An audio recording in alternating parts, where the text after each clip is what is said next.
Migori tipo mineno kanyo chiem ranyisi mag chiemb kony, bende ineno ka pige mopogore opogore. Koro kaunti ma Migori, jodak manyatike kaunti ma Migori mondo sibedo ga chiedh nade makoni kod kocha, ahinya nyaka luore kod oula mapek ma bende osebedo ka hinyogi kindegi, ma bende koth osebedo ka chwe. Kata kamano nagiyudo resruok odiochieng' kata odhiambo manyoro godhiambo bang' sirikand kaunti ma Migori notero negi chiemo, notero negi blanket, notero negi net mago mag suna, ma bende ginyalo yudo kaka gikonyore godo e kinde mag midhiero makama.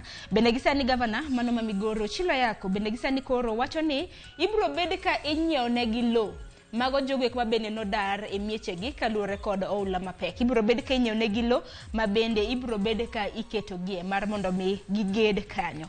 Kata kamano bende gavana e kaunti ma Migori Ochilo Ayacko bende wacho ni gitiyo kachiel kata mana machiegni gi duonde mamoko mar neno ni ohinga kata dikes gi dho ngere bende oger e aora mung'ere kaka Kuja. E kaunti ma Migori ji mathoth ahinya gwenge mag Nyatike maromo 5,000 mago familia odar kaluore gi achiedh nade mano mar oula. Koro kaunti ma Migori temo mano mar neno kaka ginyalo yudo resruok kaluore kod nyiepo mag lo ma bende koro ibro ger negi e udi. Kok manya korom